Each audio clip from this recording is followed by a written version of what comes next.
the approach that Stellar has is fairly pragmatic, right? Like our goal is not to replace the world's financial infrastructure. It's to work with it and to make it easier for people to access it, especially people that currently have difficulty accessing it. Layer 1 is a podcast and community dedicated to helping you master all things crypto. We'll be bringing you the best interviews with project executives, technical analysis for trading of the most popular cryptocurrencies, and insight into what's actually happening behind the scenes. As you join us each episode, you're going to hear about tokens, fundraisers, investments, and even crypto conspiracies. But please remember that nothing we say should be considered financial or legal advice. Come join us on this journey and welcome to Layer 1.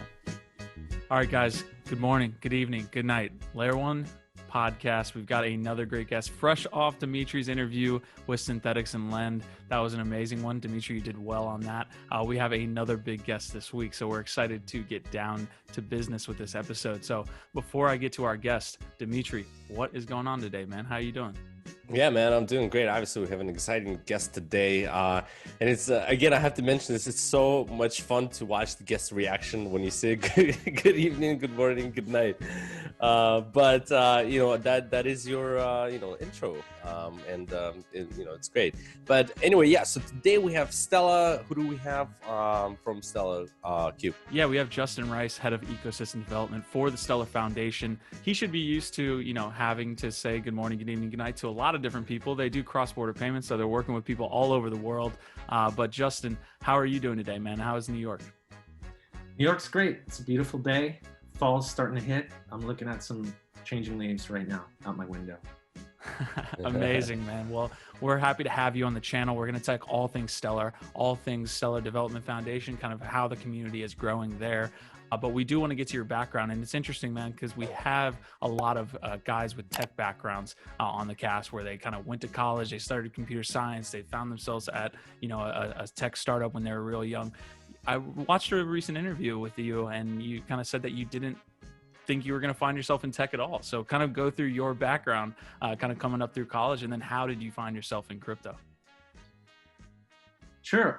When I went to college, I majored in comparative literature. So I was really reading and writing, thinking a lot about really big, important topics like critical theory. After I left college, I had a lot of different jobs. Most of them were in production, either film production or music production. But after years of doing that, I ended up writing for websites. And as I was writing for websites, I got drawn into the product world. So I worked for a dating website on sort of product related stuff. And someone that I worked with there basically moved over to work on an interface for Stellar. And I got drawn in because I was helping to develop a product that was a consumer interface for the Stellar decentralized exchange. So I came in via product, and once I was there, I got hooked. The world of crypto, it's really fun and interesting, and it feels like a great place where there are a lot of new things to think about and talk about. And even though I didn't come up through tech, I feel like that does relate to my background, right? Like talking about, critical theory or something like that. The reason why you get drawn into that when you're studying is because big ideas are interesting to you. And I feel like crypto is a world full of big ideas that are still being explored. So the opportunity to participate in that discussion was really intriguing to me. And so I've been working in the Stellar ecosystem for about 2 years or 2.5 years. And I gotta say, it's interesting every day. So us veterans in kind of the space have known Stellar for a long time, obviously since about 2000, I believe, like 15 almost. What has Stellar been up to, in that time, and kind of break down the genesis of Stellar and then the Stellar Foundation as a whole, kind of how that works with Stellar to promote ecosystem growth? Sure. Stellar was launched in 2014, although we really sort of the network that we know now as Stellar was launched in 2015. Originally, it was a fork of Ripple, but they ended up redesigning the entire consensus mechanism and rewriting all the code. So the current network launched in 2015. It's an open source, open participation network. The idea is that anyone can use it to tokenize, hold, transfer, and trade any kind of value. And there's no permission needed. The Stellar Development Foundation was created with the origin of the network in 2014, and it's a nonprofit organization that supports the development and growth of the network. the mission of the SDF, I'll call it the SDF from now on, just for brevity, instead of the Stellar Development Foundation. The mission of the SDF is to create equitable access to the global financial system. And essentially we do that by supporting Stellar technology. So the foundation helps maintain the code base. It supports technical and business communities that are building on Stellar, and it serves as a speaking partner to regulators and institutions and to the world at large. So SDF is really a steward of a public network. You know, Stellar started out with this idea of being able to facilitate better cross-border payments, and that's still a lot of the focus of the SDF. The network has grown a lot over the years as more and more businesses have started to build on it. And if you just like look at Stellar transactions or the number of assets on the Stellar network, you'll see a steady growth. And over the past couple of years, it's really started to explode. The organization, the SDF, started out small. As I mentioned at the beginning, I initially joined the Stellar ecosystem working not for SDF, but on an exchange interface called StellarX. And when I was working on StellarX, I remember interacting with SDF, and there were a handful of people working there, maybe 12. At this point, we have, I believe, 70 or maybe even over 70 people, both full-time employees and contractors working worldwide. And recently, that growth has allowed us to sort of double down on what we're doing, to focus on our mission, to hone our mandate, and to really start to work with organizations outside of SDF to grow network participation and get more exciting businesses building cool things on top of Stellar. Awesome. Yeah, that sounds super interesting. And, you know, I'm always been a fan of Stellar in general, you know, since the time, you know, when you mentioned that there was a fork from XRP. And, you know, just in general, so people can understand the cross-border payments that you mentioned, right, is a big thing for you guys. Can you kind of talk a little bit more about that? You know, how are you guys actually changing the game in the cross-border payments systems like today, right? Do we see, you know, countries that are struggling, maybe people are starting to transfer funds, you know, between the countries in using the Stellar technology? What is, you know, what is available right now? Good question. I mean, the way that Stellar works is that it sort of joins or works with existing financial infrastructure to allow people to tokenize local fiat currencies, put them on the network, use the network to transact, and then withdraw them off the network, all very seamlessly. And I think that the approach that Stellar has is fairly pragmatic, right? Like, our goal is not to replace the world's financial infrastructure, it's to work with it and to make it easier for people to access it, especially people that currently have difficulty accessing it. The way that that works, Stellar is very tuned towards the issuance of assets. It's actually something that happens at the protocol level. It's very simple to do. And we also have specs that explain how businesses can set up infrastructure external to the network to essentially connect those tokens to real world existing financial rails. So it's a very sort of practical solution that makes it easy to both tokenize those assets and withdraw those assets from the network. So it's a cryptocurrency network or a blockchain network that actually sort of can touch real people's lives, even outside of the crypto sphere. In fact, a lot of people who use Stellar, and by this I mean the end users, like, it doesn't even occur to them that they're using Stellar. They're using some other product or some other business that takes advantage of the backend that Stellar provides to settle transactions. Right now, there are a number of places where, so first of all, I want to say that before I use a term that doesn't make sense to people, in the Stellar lingo, the organizations that serve as fiat on-off ramps, we call them anchors, right? So if I use the word anchors in this interview, that's what I mean. Anchors, there are a lot of anchors out there in the world right now, and we're continuing to develop relationships with more and encouraging them to build on the network to create these on-off ramps. The best current example of a corridor, a payment corridor that uses Stellar is there's a great corridor between Nigeria and Europe, an issuer called, or an anchor called Cowrie, works with an anchor called Tempo in Europe. And the transaction volume that they have is probably the highest on Stellar, like outgoing payments from Nigeria to Europe. Got it. Yeah, that's fascinating. And you know, in regards to what's going on right now in the world, like I'm pretty sure a lot of people are keen to kind of preserve their capital and maybe move into dollar, let's say, because we often talk about that on the channel that when struggling countries have local currency that's constantly depreciating, they tend to kind of into the dollars, right? Stable coins perhaps have been, you know, one of the really successful products released recently.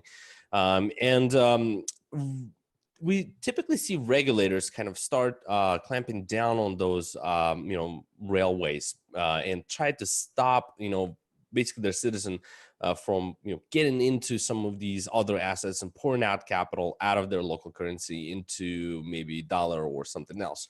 You mentioned you guys work with regulators. What have you guys seen on your end? Are the regulators okay with, you know, just having these cross-border border payments? And you know, what is kind of the restrictions there? Is there any type of AML procedures and so on that are in place to accommodate some of these policies that they might have? I think in terms of what regulators are thinking, that's really a question for the regulators. Right now, it seems like in a lot of different jurisdictions, regulators and lawmakers are starting to come to terms with what crypto means. And I can't necessarily speak to what conclusions they'll draw or what actions they'll take. That said, the way that Stellar works, it's a network that anyone can use to tokenize a fiat currency. And generally, the anchors, again, those are the on-off ramps for the network, they handle KYC and AML based on jurisdictional requirements. Stellar as a network is set up to allow you to have control over the assets and also to use sort of that moment where you convert the asset to fiat currency. In other words, move it back on or off from traditional rails. You can exercise like certain like restrictions that that allow these anchors to comply with local jurisdictional requirements. Interesting. So I'm always fascinated kind of at this macro political landscape and economic landscape as it comes to stablecoins and fiat payments. I know you mentioned Nigeria and EU there, but kind of playing this out about 5 years or so, I know that's a long time in crypto. What would be your kind of prediction as far as where you would see growth in Stellar's platform as it comes to kind of tokenizing fiat assets? And then where do you see maybe having a lot of, I guess, pushback from the regulators in those jurisdictions? I think that in terms of growth, there's always room for more anchors. There's always room for more fiat currencies to be tokenized and represented on the ledger. And I believe that some of the biggest opportunities to do that are in places where there really isn't easy access to financial infrastructure. And I think Nigeria is a great current example. Another example of a place where there are good Stellar network anchors is Latin America. But I also think that it's kind of a worldwide thing. Like in all different countries, all different currencies will make their way onto the ledger. And as more and more currencies are represented digitally, there will be more and more incentive for organizations and businesses to basically join a universal payments platform, digitize currencies, and give their local users access to these sort of seamless, quick, and cheap cross-border payments and easy currency conversion mechanisms, right? Again, as far as regulations go, I really think that we're in a moment right now where we are waiting to see how jurisdictions respond to cryptocurrency, and it's really hard to predict who's going to do what. Yeah, we always have this kind of conversation, and Dimitri kind of likes to carry it, so I might be stealing his question here. But the kind of like dollarizing, like other currencies in other nations, and kind of having a monetary colonization almost, where people in these foreign countries, although they're not obviously connected to the U.S., they now have citizens that are transacting in U.S. dollar. Have you seen that happen on Stellar, and is that kind of a big issue that you guys look at, being able to not only tokenize people's like local fiat currency, but seeing like citizens on the ground kind of looking to get into US dollar? Yes, I think that there is a desire for people in other countries to basically hold their value in US dollars. And Stellar does make that possible. In fact, there's an app that just launched called Vibrant. Vibrant is a basically a US dollar savings and payment app, but the on-ramps are in Latin America. Right now, it has basically an ARS, an Argentinian on-ramp, but it essentially allows people to deposit ARS, convert it to a USD token, which they can hold as so they can hold a balance in USD, and then as needed, basically make instant conversions back to ARS to pay for, real life in the real place where they live. So I do believe that there is a desire, and one of the advantages of crypto is that it allows people to store value in outside of the native currency that they were born to, which to me feels like a great thing because it makes the world more fair. You shouldn't be stuck with the currency that you were born with if that creates an economic disadvantage for you. And I believe that that could help create a world that is more fair, which is something that I'm really interested in. In fact, that's one of the big reasons that I enjoy working for SDF. Mm-hmm. Again, as far as like how that's going to play for regulators, I think we're all waiting to see. Yeah, awesome. Amazing answer there. And speaking of fair, I kind of wanted to touch on kind of governance within Stellar and the Stellar Foundation. It's kind of been a hot topic as we've seen DeFi kind of roll out and people get more familiar with the DAO mechanics and interacting and decentralizing different entities. So you guys have been at this for a while, like we said, since 2015. Kind of take me through the governance on the Stellar protocol, as well as kind of the genesis of the Stellar Foundation. Did that happen at the same exact time? Did you guys have this foundation set up when it was initially forked, or did it kind of come up as a need be as the ecosystem kind of started to grow out? I'll start with the second part of that question. The foundation was set up at the advent of the network. And in fact, the need for the foundation was one of the reasons that the network was created. By that, I mean that Stellar seeks to be an open participation platform or network that anyone can build on. And, the sort of shorthand for that is the Internet of Payments, right? Mm-hmm. And like the Internet, it can't really be owned, doesn't really make sense for it to be owned by a single entity. And so the foundation was created to have no profit motive and to basically be a steward of a network that anyone can use, just like anyone can build a website, right? So originally, as part of the sort of ideology or big belief system behind Stellar was the idea that it would be stewarded by a nonprofit foundation. So that was at the beginning. And in general, but in terms of the way that Stellar governance works, when I say Stellar is open participation, what that means is that anyone can spin up a validating node on Stellar. By a validating node, I mean a node that participates in the network and that participates in the Stellar consensus protocol to validate, authorize, and add transactions to the ledger, transaction sets to the ledger. But validators don't only determine like which transaction sets get added to the ledger. They also determine things like the minimum network fee, the protocol version that the network runs, the base reserve, which is essentially the amount that each account has to have to exist on the ledger, as well as, let me see, there's one more. Oh, the number of transactions allowed per ledger. And so on-chain consensus, essentially validators can vote on these network-wide settings. And through the consensus protocol, the validators themselves decide how the network functions. A lot of the times, those specific network settings that I mentioned are, it's a pretty basic thing. What is the minimum network fee? But for protocol versions, what that means is that the actual Stellar protocol, the core protocol, is open source. Anyone can view it, anyone can contribute to it. Before the network upgrades to a new version of the protocol, that also means that validators can see what's included in a protocol change and can vote to accept it or reject it. And the network moves forward as a whole when validators reach consensus on any of these network-wide settings. Amazing. And what kind of validators have you seen? Is it mainly just, let's say, a specific person, let's say, that wants to be a validator to set it up, or is it actual like entities that we've seen maybe on other networks, like we've seen exchanges participate as validators, or other entities that are within the crypto industry? The way that Stellar works, there is no financial incentive to run a validator. The reason to run a validator is to participate in network governance and to support the decentralization of the network.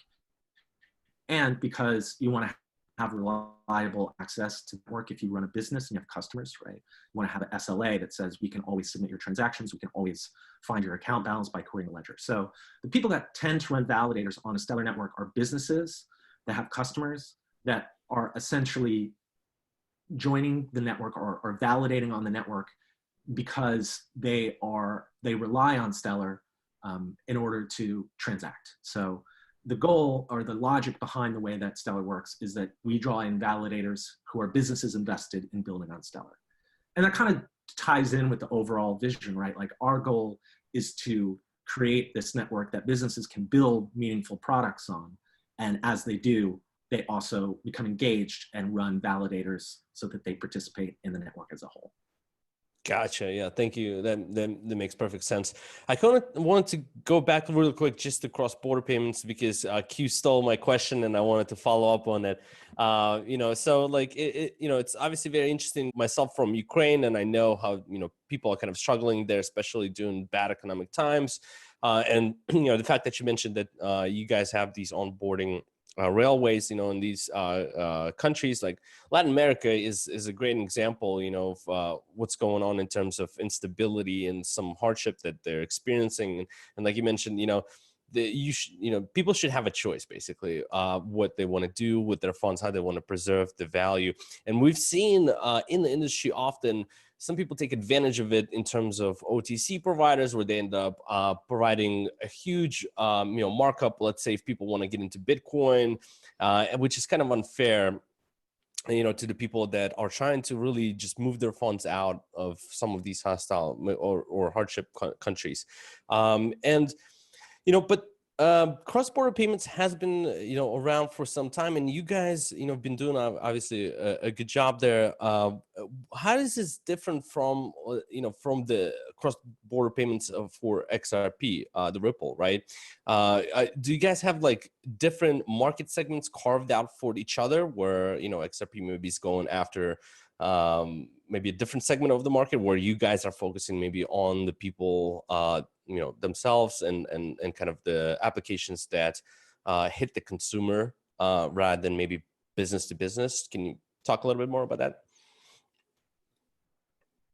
I think, I think in terms of what Ripple's strategy is, that's also one where you'd probably be better off asking Ripple. I don't have any great insight into what they're thinking. I can tell you that at SDF, we think about cross-border payments in a larger way. Like we are interested in facilitating both consumer cross-border payments and business-to-business cross-border payments.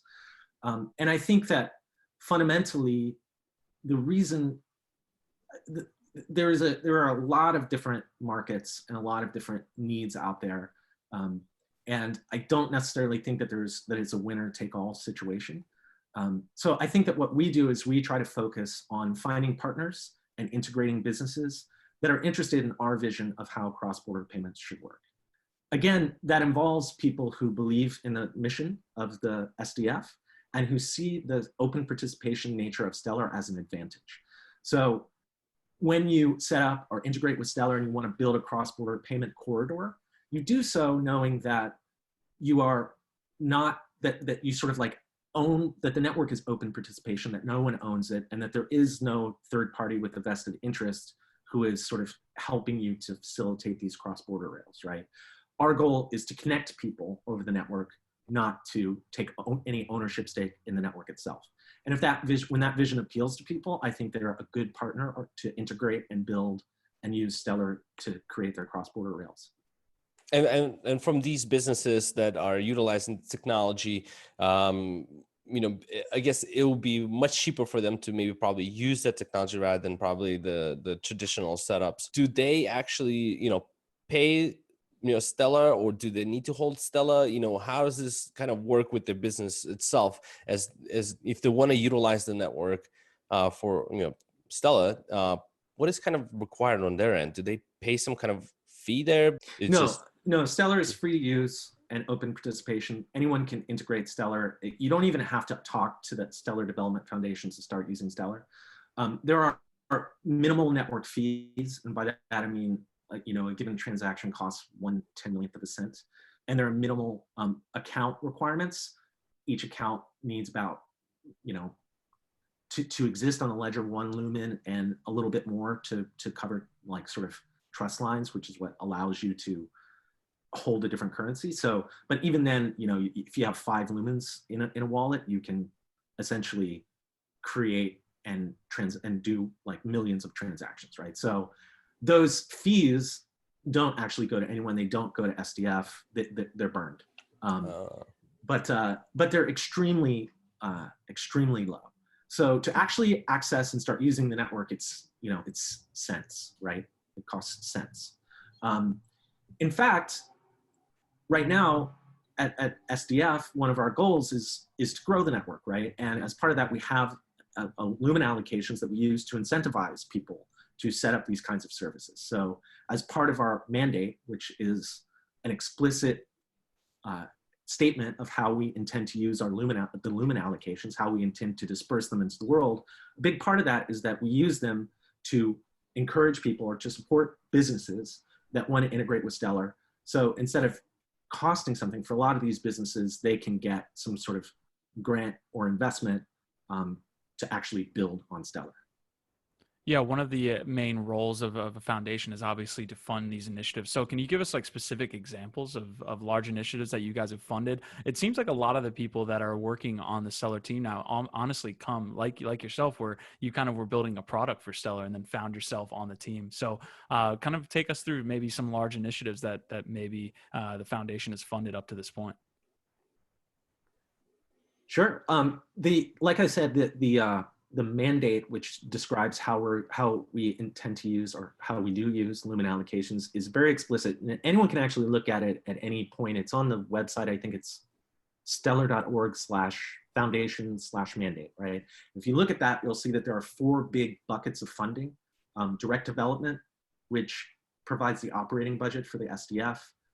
Ecosystem support, which provides teams and projects funding that are independently strengthening the ecosystem. It provides them with funding. Use case investment, which essentially fosters sustainable Stellar use cases. And user acquisition, which brings new individual users to the Stellar ecosystem. And within each of those buckets, there are very specific grant allocations or investment allocations. And again, anyone can sort of look at, not only read what they're for, but also see the actual on-chain accounts where the lumens exist and how they're being dispersed in real time. As far as examples of what we have so far used those Lumen allocations at projects that we've supported, the first example I can think of is from the use case investment fund. There's a new products portion of that, and that has gone to fund Vibrant, which is the cross-border payment and savings app I mentioned earlier.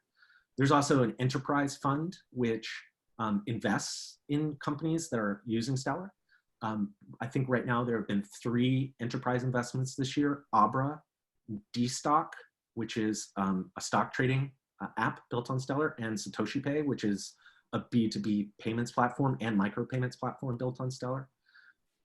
Those are the 3 big investments from this year. I will say that in addition to that, in the ecosystem support budget, there are 2 main grant allocations: the Stellar Community Fund, which is open participation. Again, anyone can enter the Stellar Community Fund.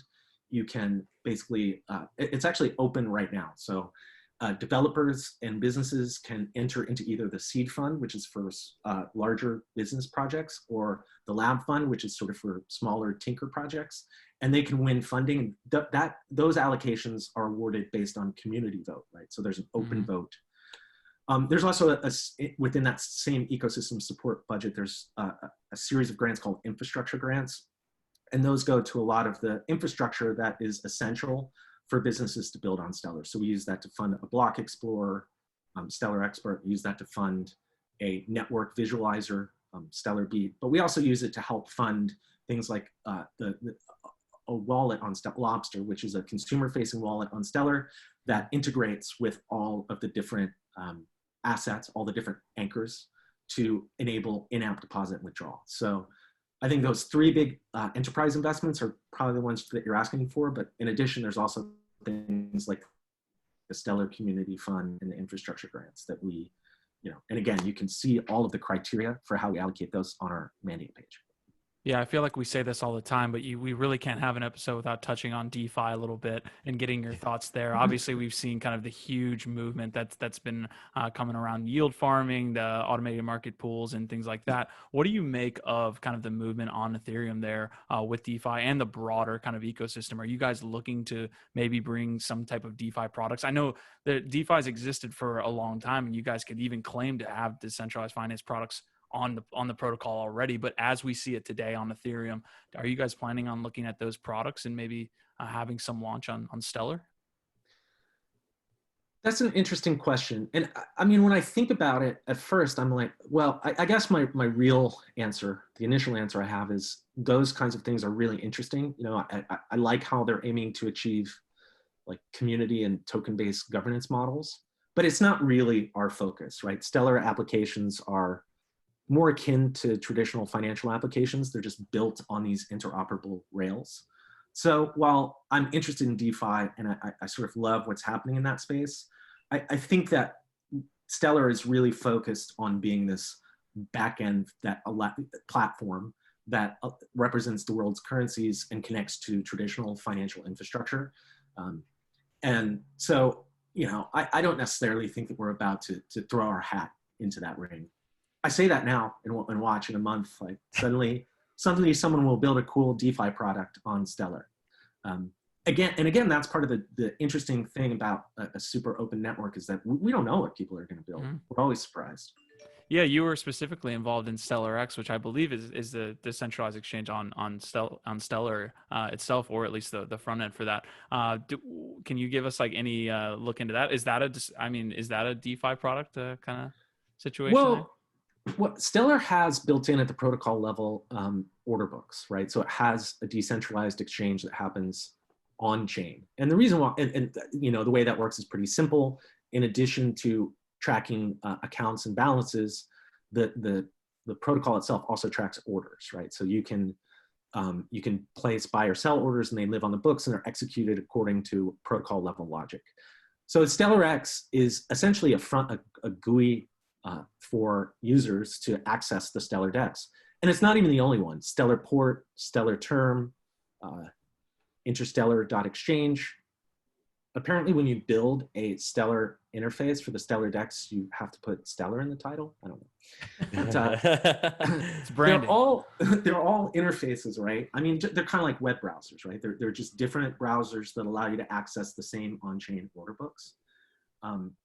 Which is cool because that means that all the different projects that are building interfaces or any kind of application that takes advantage of the order books, they all access the same set of buy and sell orders, right? So they work together to help create on-chain liquidity.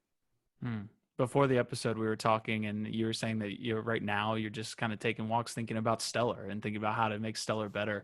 And kind of take me through that, man. I want to know, like, what is coming with Stellar, and what are your thoughts on kind of growing out this protocol and this network? Where do you see it in 6 months to a year? Do you have anything specific on the roadmap, or is it more ideation at that point? In the short term, we're about to release a new version of the protocol, which again, the validators will have to accept for it to become like sort of the network setting. And that version of the protocol has some pretty cool new features. And I won't get into exactly how they work, but essentially what they do is that they make it a lot easier to build a Stellar app that conceals the crypto nature of the app from a user. So again, that means that you can build a wallet or a cross-border payment app that users can use without thinking about crypto. It can abstract away all the complexity of crypto and can basically act just like any other payment app. And I think that move to like sort of allow people to build seamless products that actually appeal to a broader population using a blockchain, but without foregrounding the fact that it's built on blockchain is like really what's going to help drive adoption. So I'm excited for Protocol 14 and for that general trend. towards making it easier for businesses to build on Stellar and to build products that are easier for consumers to understand. And I think that that's definitely like what the trend that we're going to see going forward. I love that idea, you know, of having consumers kind of use the technology without kind of knowing that they're using it, right? They don't have to go through so many steps and, you know, kind of barriers as far as the entry goes. You know, so that's very like fascinating. And I wanted to ask you in terms of, you know, Ethereum, where it is now, right? We're seeing a lot of experiments being done, you know, in terms of like DeFi and all this other stuff that's happening, which often actually, you know, ends up in clogging up the network. You know, we've talked about it right before this call, right? You know, that the fees are right now in Ethereum are ridiculous, and people are kind of, you know, still, you know, using it, right? Are you seeing that maybe, you know, down the road we'll start seeing rippling effects of these products, of the users kind of rippling through the rest of the market into other protocols? Why haven't we seen, you know, kind of that growth and success that Ethereum has seen? And also, you know, there's obviously bottlenecks, you know, that are there, and you know, the system could be much better if we maybe use other protocols or a combination of Ethereum and that protocol together. You know, what is your thought? What are your thoughts about it? You know, going forward in the future, will we have something where maybe some of the workload that Ethereum is having maybe will be offloaded to other protocols and so on, or will it just be, you know, singular moves? Let's say everybody leaves from Ethereum to like Stellar or some other protocol, and suddenly we have, you know, infrastructure that's built there instead of, you know, Ethereum. That's a good question. I think the future of Ethereum, a lot of it depends on what happens with the rollout of Ethereum 2.0, right? If it succeeds, then I think Ethereum has a real future. And if it doesn't, I don't know what's going to happen with Ethereum. You know, it's a crazy ambitious project and a very interesting way to do things, basically to have the protocol rolling down the tracks and to try to switch all the train cars over without ever stopping the train. And I'll be interested to see if it works. But if kind of no matter what happens there, I think right now we're still in this early stage of blockchain in general. And I think that interoperation across chains is going to be really important for it to work out. And by work out, I mean for the world at large to be using blockchain. Again, I think that for mass adoption, what needs to happen is that really apps and services and businesses that build on blockchain can't foreground the blockchain nature of what they're doing, because I don't think most consumers can get their heads around it. It takes too long. It's too hard. Like, you know, I love talking about, you know, sushi swap and vampire mining attacks and yams and Curve getting scooped on their own deployment. But when I try to bring that stuff up with anyone who is not really a crypto head, they have no idea what I'm talking about. And so I think that a lot of the allure of Ethereum is that it is really interesting for early adopters and people who are immersed in crypto. But ultimately, for sort of blockchain to have the effect that everyone wants it to have, it's going to have to appeal beyond that group of people. And I think the way to get there is not necessarily through competition, right? And I don't think one network's going to win out. I think it's what you suggested, where networks start to interoperate and find ways to like sort of create a world that makes blockchain available to everyone and also usable to everyone without having some arcane set of knowledge. It's kind of like cell phones, right? Like I don't know how cell phone technology works exactly. Like I don't know how cell towers interact. I just want to be able to pick up my phone and send a text. I think the same thing will happen with blockchain. Like people won't understand what's going on the back end, but there'll be a complex web of relationships that is built over time. And it will just, sending payments or making trades will just work seamlessly from whatever Ether app you use. We had a guest on our show that talked about how Ethereum is like a black hole. It keeps sucking in to these different sectors and all this stuff that's happening on it.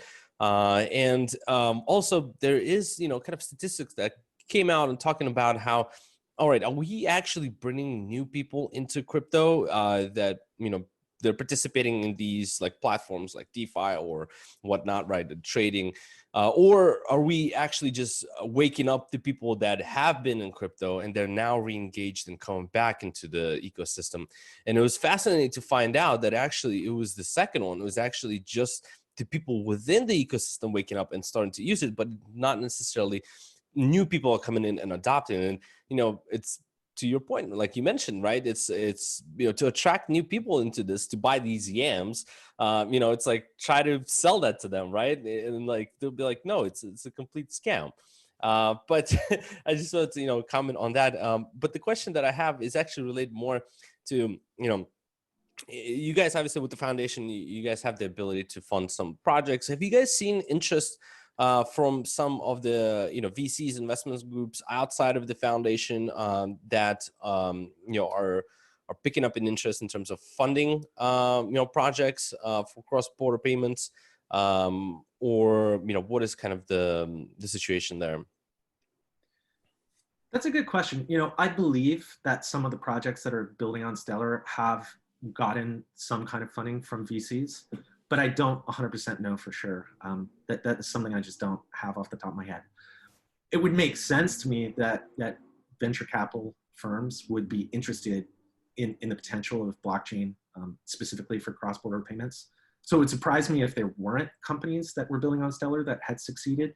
But again, I don't know for sure. Gotcha. Yeah, no worries. And also want to ask you, with kind of, again, with the cross-border payments situation, we have, like, for example, Ripple, right? They started working with MoneyGram, and I guess they provided some kind of a solution for cross-border payments that would probably make it cheaper for MoneyGram to move funds around. The idea initially that I had behind this is, it's kind of like, all right, they're going to pass along the savings to the customer, right? The people that use MoneyGram, let's say, that it's probably going to be cheaper for them to move the funds. But I don't necessarily think that was the case with exactly what happened. Perhaps maybe MoneyGram was kind of losing market share, and now they can have more profit, which doesn't actually get passed along to the consumer. Would you say that with the Stellar applications that are available, those savings and to move money around gets passed along to the end user by that app specifically, right? It's not something that gets exploited by, let's say, the company that's a third party that could be saving. The transaction between cross-border is very cheap, but they're charging a lot, for as far as the customer goes. Is that kind of like what you're seeing in terms of the structure? I would hope so. I would hope that apps that build on Stellar and gain advantages in terms of lowering costs do pass along those costs, like do pass along those savings to the consumers. And I would hope that they would use that to market their products. In other words, to say, the existing product is more expensive than ours, so you should use ours. It just feels like what I would do if I were marketing one of these products or services. However, it's really up to the person building on Stellar how they want to charge their consumer. And obviously, I can't guarantee that anyone's going to do one thing or the other. Right. I think that even if they don't pass along savings, a lot of the products that will build on Stellar or on any blockchain really will be able to expand their markets. So they will be able to serve consumers that are currently underserved. And I think that they should do it in a way that does not exploit the consumer. So again, I think they will. I can't guarantee they will. Yeah, you should know. You should never have told Dimitri that you're into Sushi Swap. He's going to talk your ear off now. And going into DeFi a little bit, or at least kind of floating around that subject, we have some viewers and listeners that are I guess they're investors and they're users on these other chains. Some of that have been around since 2017, 2016. And it almost seems like it's kind of a flavor of the week with DeFi, right? It's like, here's the new ICO, here's all that good stuff. And it kind of gets everybody's interest. Do you guys feel pressure at all to kind of still like retain interest within the community, not being a part of the DeFi wave? I know there's a lot of older protocols, and even older is kind of like saying it kind of almost has a negative connotation in crypto. Everything's always new. So do you guys feel any pressure kind of staying almost, I don't want to use the term relevant because Stellar is obviously a huge protocol, but do you feel any of that pressure to kind of maintain interest from the broader crypto community? I'm going to speak for myself on this one and say, no, I don't feel any pressure to be in front of it, to be the hot new thing. I feel like Stellar is here for the long haul. It serves a broader purpose. The SDF is very committed to a mission. And I don't think we think anything's going to change overnight, right? Like this is going to be a lot of work, a lot of effort, and a lot of, to get to the point where we sort of realize our goals. It's going to take a lot of people building a lot of great products. Fads come and go, money is sort of here to stay, and the pain that the world feels because of unequal access to financial services is like a real thing. I think it's great that there's fun stuff to do and eye-grabbing new things happening all the time, but for me, it doesn't seem like that's what Stellar's about. It's definitely not what I don't want to wake up every day and try to make memes. Yeah. Yeah. That was an amazing answer, Justin. And I appreciate, your time on the channel. We have a couple more topics to get to before we let you go. One being Bitcoin's narrative. I'm kind of old enough to remember, and that's kind of a meme itself, to remember Bitcoin's narrative of cross-border payments. Bitcoin was going to be used, like the Mexican immigrant was going to send money back home to his family, and that was going to be Bitcoin. Obviously, stablecoins have changed that, and Stellar has changed that narrative. But what is Bitcoin's narrative now? Where does it go from here in the kind of the macro landscape? Yeah, that's a good question. Bitcoin has a real attraction because it's so, it's sort of first to market, but it's also like easy to understand. It's very pure in its logic.